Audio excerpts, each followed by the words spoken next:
Et salut, alors dans cette vidéo, on va à nouveau faire un exercice global sur les suites de fonctions et on va s'intéresser à leur convergence simple et à leur convergence uniforme. Alors cette fois-ci, on va parler de cet exemple-là et on va se demander si cette suite de fonctions converge uniformément ou si elle ne converge pas uniformément, est-ce qu'elle converge uniformément sur tout compact?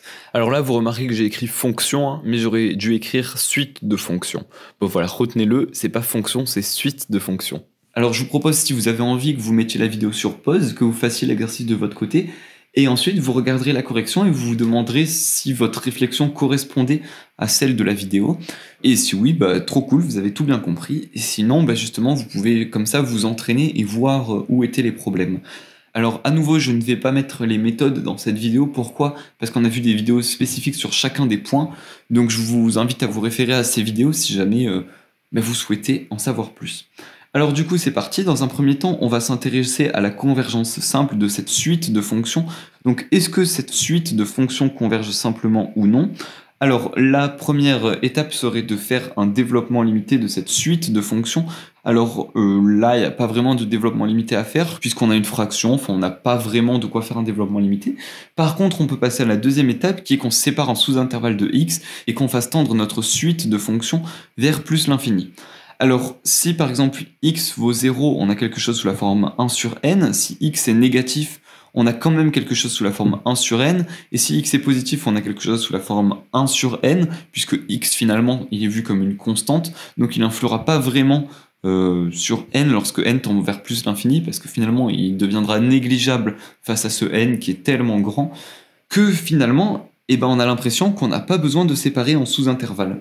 Alors du coup, je peux directement écrire que pour tout x appartenant à R, la limite quand n tend vers plus l'infini de notre suite de fonctions fn de x, qui vaut 1 sur x carré plus n, est égale à quoi? Donc là, n tend vers plus l'infini, x est vu comme une constante, donc on va l'ignorer. Quand n tend vers plus l'infini, on a quelque chose du coup sous la forme 1 sur plus l'infini, autrement dit, ça vaut 0. Donc là, maintenant qu'on a calculé notre limite, on peut en conclure que pour tout x appartenant à R, notre suite de fonctions fn de x converge vers une fonction fn de x qui vaut 0, donc converge vers la fonction nulle, et c'est une convergence simple. Maintenant, on va s'intéresser à la convergence uniforme. Alors, est-ce que notre suite de fonctions converge uniformément? Oui ou non? Alors dans un premier temps, ce qu'il va falloir faire, c'est écrire la première étape. Alors cette première étape, c'est pour tout n appartenant à n. Alors est-ce que n, on met une étoile ou pas? Regardez, si x égale 0, parce que x peut valoir 0, hein, et que n vaut 0, on a quelque chose sous la forme 1 sur 0, ça c'est pas possible. Donc il faut forcément qu'on ait une étoile, comme ça on n'a jamais le cas où on a 1 sur 0. Alors du coup, pour tout n appartenant à n étoiles, on va introduire une suite Gn qui est égale à la norme infinie de fn moins f, donc norme infinie, sur l'intervalle R, et ça c'est la même chose que le sup en valeur absolue de fn de x moins f de x, comme ceci. Et donc ça, c'est si x appartient à R, voilà. Et donc ça, c'est la même chose que le sup pour x appartenant à R. Et là, je vais remplacer par les vraies valeurs. Fn de x, c'est quoi? C'est 1 sur x carré plus n. Hop. Et f de x, c'est quoi? C'est 0, donc moins 0. Hop, comme ça. Alors maintenant, ce qu'on peut faire, c'est qu'on peut dire que pour tout x appartenant à R, on va introduire une suite de fonctions hn de x. Et cette suite de fonctions, qu'est-ce qu'elle vaudra? Elle vaudra ce qu'on a là, ce qu'on a à l'intérieur du sup. Elle vaudra 1 sur x carré plus n. Alors encore une fois, on aurait pu ne pas introduire cette suite de fonctions hn de x, puisque cette suite de fonctions-là, c'est fn de x au final. Mais comme on a dit, hein, dans un cas général, on introduit tout le temps hn de x, comme ça me permet de tout le temps faire la même méthode et de jamais un petit peu dévier ou quoi, même si la déviation, parfois c'est un raccourci, mais c'est aussi un bon moyen de se tromper. Donc comme ça nous évite de nous tromper. Alors du coup, on a introduit ça. Maintenant, ce qu'on va faire, c'est qu'on va dériver cette suite de fonctions pour avoir le tableau de signes. Donc du coup, si je dérive hn de x, donc hn' de x, alors petite remarque, là, je vais pouvoir écrire ça aussi d'une autre manière. Je peux écrire ça aussi d sur dx pour dire que je veux la dériver par rapport à x. C'est exactement la même chose que si on avait mis h'n de x, hein. Ça revient exactement au même. Et donc ça vaut quoi? Donc on va dériver finalement ça selon x.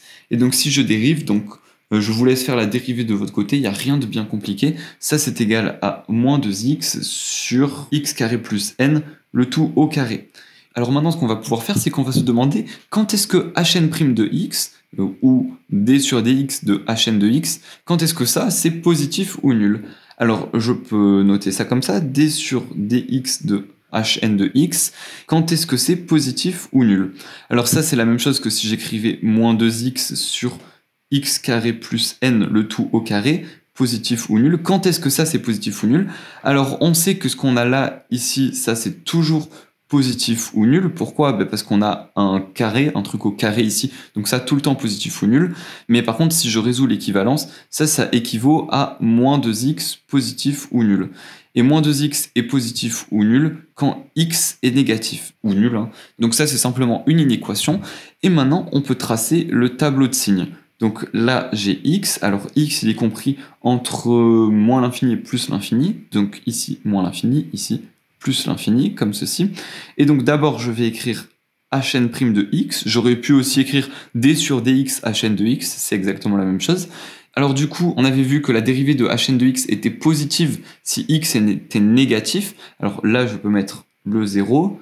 Et donc, si x est négatif, donc si on a que x est compris entre moins l'infini et plus l'infini, et bien dans ce cas, ça veut dire que la dérivée de hn de x est positive. Donc, hop, j'ai ça.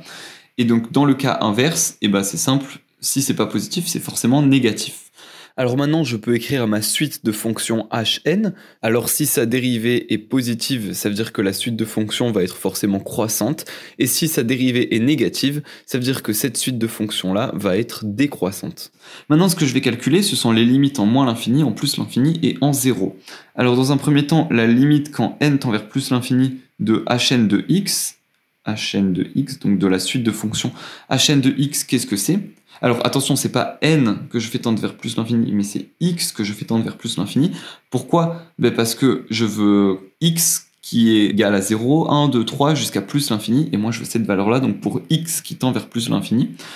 Du coup, ça c'est égal à quoi? Et ben c'est tout simple, hn, alors il est où? Il est là, hn de x il est là. Donc quand je fais tendre x vers plus l'infini, on a quelque chose sous la forme 1 sur plus l'infini, n étant vu cette fois comme une constante, 1 sur plus l'infini, ça me donne 0.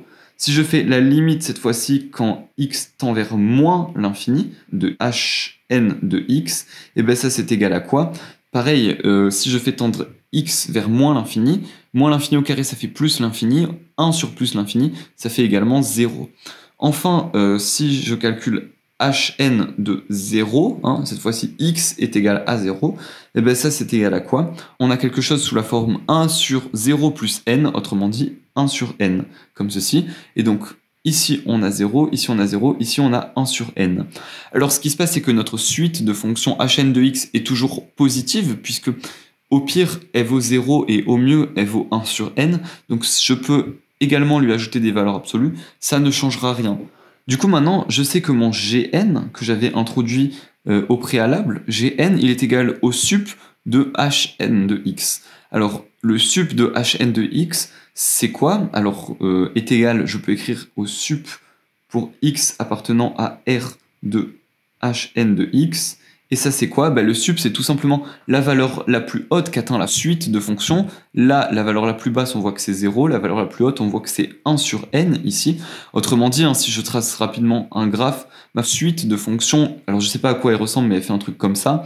Et on voit bien que le maximum qu'elle atteint c'est ici, donc c'est en x égale 0 et en y égale 1 sur n.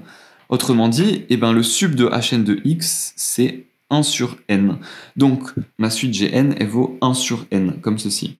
Alors maintenant qu'on a réussi à trouver gn, nous, pour prouver la convergence uniforme, il faut que quand je fasse limite quand n tend vers plus l'infini de gn, on trouve 0. Alors si je fais la limite quand n tend vers plus l'infini de gn, c'est comme si je faisais la limite quand n tend vers plus l'infini de 1 sur n, et je trouve bien 0. Alors vu que je trouve 0, ça veut dire quoi? Ça veut dire que ma suite de fonctions converge uniformément, donc CVU. Voilà. Et je peux écrire ça aussi d'une autre manière. Je peux tout simplement dire que pour tout x appartenant à R, j'ai que ma suite de fonctions fn de x tend vers ma fonction f de x égale 0, cette fois-ci par convergence uniforme. Voilà, et donc j'aurais aussi pu rajouter si n tend vers plus l'infini, enfin ça encore une fois c'est facultatif. Voilà. Alors juste une petite remarque, c'est que là, on l'a pas fait ici, mais on se rendrait compte qu'on est en présence d'une suite de fonctions paires. Et rappelez-vous, dans la méthode qu'on avait vue dans les vidéos précédentes, eh ben, on avait dit que si on avait une suite de fonctions paires ou impaires, eh ben, il fallait l'analyser que sur R+, et ensuite étendre en quelque sorte sur R. Et là, vous voyez qu'on a directement analysé sur R, et ben en fait, on peut totalement faire ça, hein. Cette suite de fonctions, elle est tellement facile à analyser sur R que finalement, on n'a même pas eu besoin de l'analyser uniquement sur R+. Donc gardez bien à l'esprit que si on a une suite de fonctions paires ou impaires, eh ben ça vaut le coup de l'analyser sur R+, que si en gros elle est difficile à analyser sur R. Voilà, donc sinon je disais que j'espère à travers cette vidéo que vous avez bien revu cette convergence simple et cette convergence uniforme, que vous saurez maintenant bien la calculer. Donc si c'est le cas, vous pouvez lâcher un petit like, ça fait super plaisir. Si vous avez des questions ou quoi, bien sûr vous pouvez les laisser dans les commentaires.